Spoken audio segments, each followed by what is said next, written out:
I found my mother's recipe box last month while cleaning out the spare room. Small metal box, green with white dots, her handwriting on every card, her name at the top of the box in permanent marker, Margaret Walsh. She died in 1971. I was 33 years old. That box has been in this apartment for years, and I had completely forgotten I had it. I sat on the floor of the spare room for 20 minutes, just holding it. And I thought, there it is, one of the things nobody warns you about. The spare room is not a room I go into often. It holds the things that don't fit anywhere else. An old lamp, 2 boxes of files from the hospital I never threw away, a coat rack that belonged to Frank. I was in there because I'd decided, finally, to sort it. The way you decide things at 80, with the clear understanding that if not now, possibly never. And then the metal box, and then the floor, and then 20 minutes of not sorting anything at all. My name is Pat Walsh.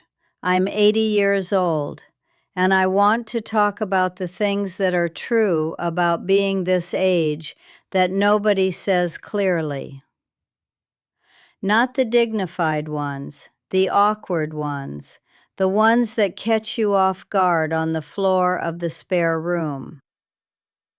I've noticed that most of what gets said about aging is either frightening or sentimental, either the warnings about decline or the reassurances about wisdom.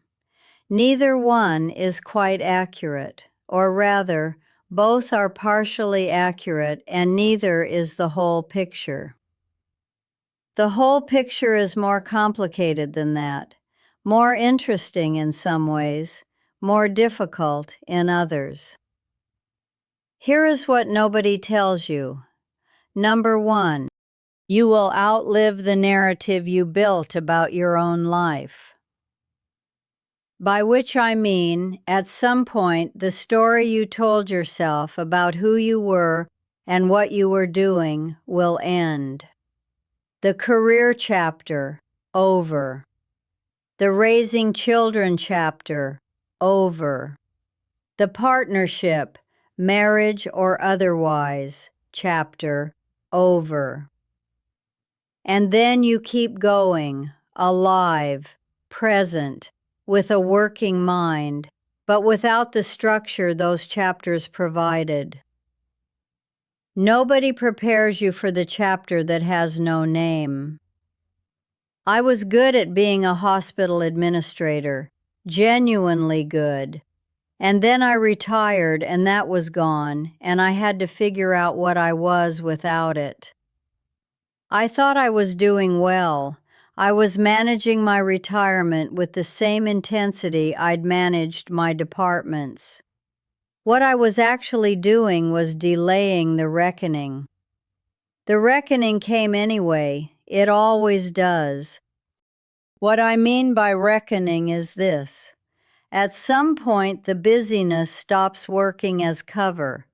The committees, the volunteering, the scheduled activities, all of it eventually clears or thins or simply stops feeling convincing. And you are left with yourself, your actual self, not the role, not the title, not the function. That is not a bad thing, but it is a thing nobody warned me about, and the warning would have helped.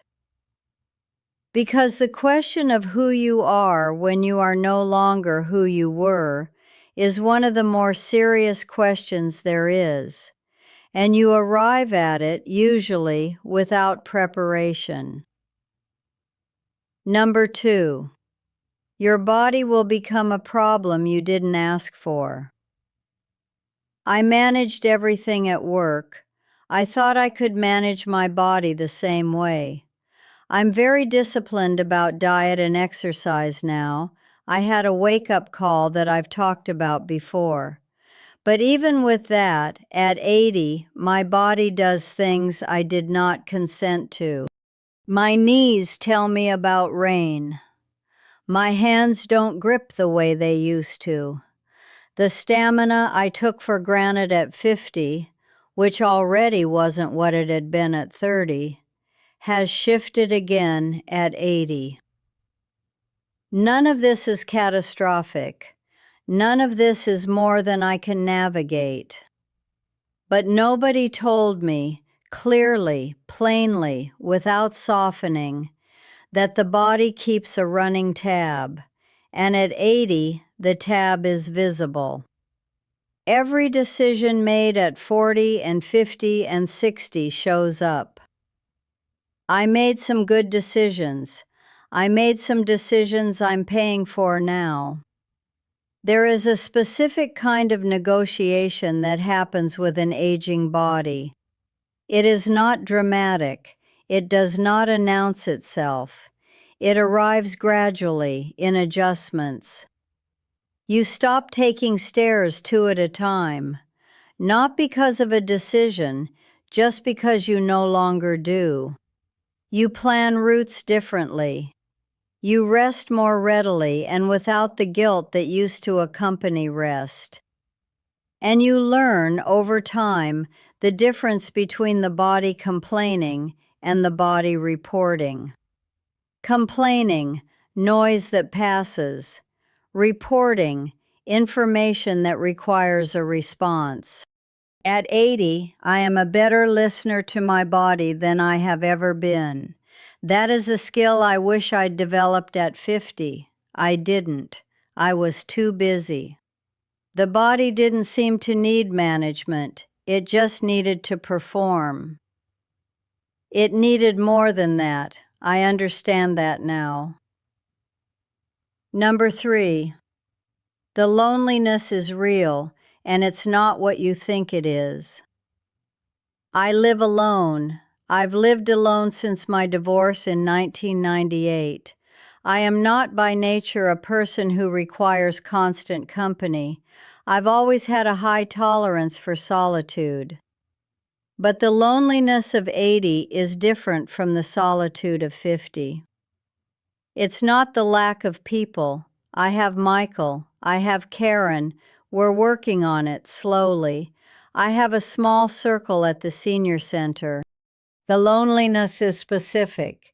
It's the loneliness of having fewer and fewer people who knew you when, who remember your parents, who have the full context, who know the version of you that came decades before the current one. My friend Elaine died. She was one of the last people who remembered my mother's voice, who knew the young version of me who was making mistakes and didn't know it yet. When those people go, you lose witnesses, and losing witnesses is a particular kind of alone. I have tried to explain this to Michael, and he listens, carefully, the way he does. But he can't fully understand it. He's 52. His witnesses are mostly still here. The specific quality of being known across time, across the full span of who you were and who you've become, that is something you only understand by losing it. Elaine knew things about me that I haven't thought about in decades. She remembered a version of me from 1976. A version that was nervous and ambitious and funnier than she let herself be. That version only existed clearly in Elaine's memory, and now it exists only in mine, which means it's already less real than it was. That is the loneliness nobody names, the gradual loss of corroboration for your own history. Number 4. Time works differently, by which I mean two contradictory things, both true. Time feels shorter than it ever has. The year goes by and what feels like a month used to feel. The decade between 70 and 80 went faster than the decade between 20 and 30. And simultaneously, a single afternoon can feel very long. A Tuesday with nothing scheduled can expand in a way it never did when I was busy. I am simultaneously more aware of the shortness of what's left and more fully inside each individual hour. I don't know how to entirely explain that paradox. I just know I live in it. What I've found is that the paradox is easier to live in when you stop fighting it. When you stop trying to make time behave the way it did at 40. At 40, time was a resource to be managed, a budget you allocated across competing demands. Every hour had to justify itself. At 80, time is more like weather. It moves around you, through you, at its own pace, and you either resist it or you move with it. I've gotten better at moving with it, not perfectly. I still sometimes find myself trying to make a Tuesday productive in the old sense, but I catch it more quickly now, and I put it down more readily. That is progress. Slow, late, genuine progress. Number 5. The things you thought you'd resolve don't always resolve. I thought that by 80 I would have made peace with everything, with my divorce, with the ways I fell short as a parent, with the career I gave too much of myself to. I have made peace with some of it. The rest I've made something more like truce, an acknowledgement that it was what it was, and I am what I am, and those facts exist alongside each other without perfect resolution. Karen and I haven't resolved whatever we are. We are better than we were. We are not healed. That's not a failure, that's just true. I thought I was doing the right thing, always. That belief was both genuinely held and genuinely mistaken in places. I hold both. The thing about resolution is that you spend years pursuing it as though it were a destination. As though if you understood the marriage well enough, the understanding would close it. As though if you traced the distances between you and your children to their source, the tracing would repair them. It doesn't work that way. Understanding doesn't close things. It just makes them clearer. And clearer is useful, but clearer is not the same as finished. I've made something like peace with incompletion, with the open file, with the conversation that doesn't arrive at a conclusion. That is its own kind of progress, different from the resolution I thought I wanted, possibly more honest. Number 6. Regret is mostly not about the dramatic things. People expect regret to be about the major wrong turns, the divorced marriage, the career that consumed too much, the years I was less present than I should have been. Those are there, but the regret that actually sits with me daily is smaller. The Sunday I skipped Elaine's birthday lunch because of a work thing that wasn't urgent. The phone I didn't answer the evening Karen called, and I was in the middle of something I can't remember. The week in Cape Cod I said I'd do with Michael when he was in college, that I kept pushing back until it was no longer available. Small things, unscheduled things, the ones that seemed low stakes at the time. Those are the ones that compound. I've thought about why that is, why the small ones sit heavier than the large ones. I think it's because the large ones had reasons. The divorce, there were reasons. The career consuming too much. I was building something. There were real pressures. The reasons were real even when they were also wrong. But the Sunday I skipped Elaine's birthday lunch, that one had no reason. It had a work thing that wasn't urgent, which means it had a choice, a clear choice, and I made the wrong one, for no real reason. The things I regret most are the things I could have done differently with no cost to anything that mattered, and didn't. That is a specific kind of weight. I carry it without drama, but I carry it. Number 7. Asking for help does not get easier, it just gets more necessary. I thought I would become a softer person as I aged, more willing to receive, less committed to managing everything myself. I'm somewhat softer, not dramatically. I still notice the pull toward self-sufficiency, still catch myself not mentioning things I could ask for help with, still experience asking for something as not failure, but its cousin. I thought being good at your job meant you didn't need to ask, that independence was proof of capability.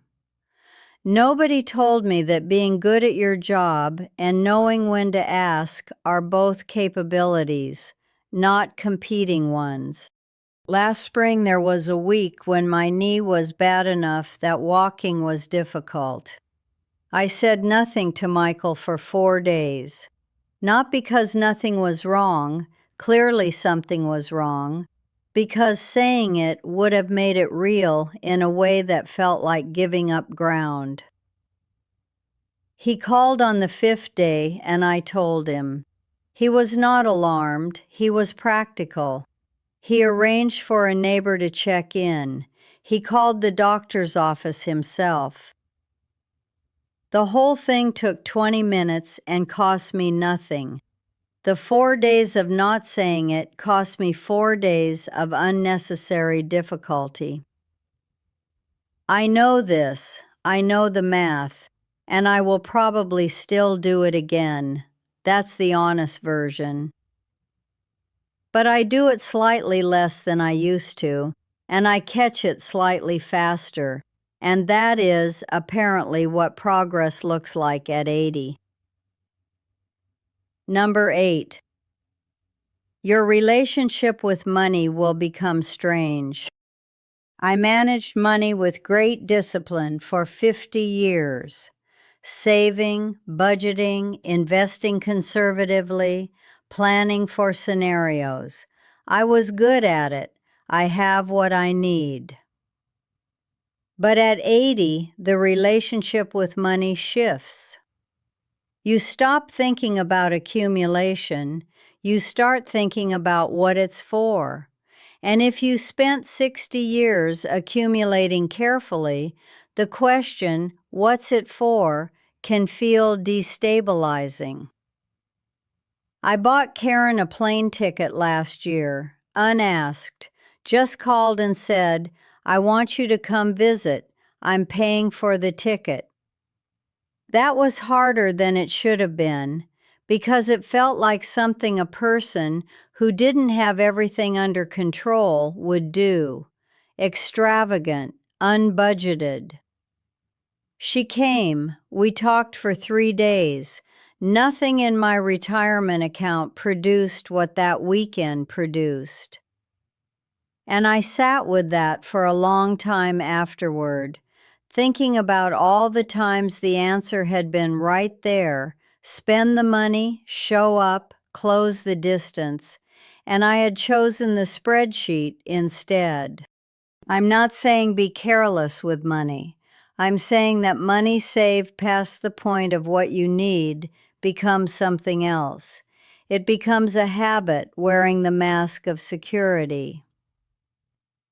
And at 80, with most of the future already behind you, that habit can start to look like what it actually is, a way of staying in control of something, even when control is no longer the point.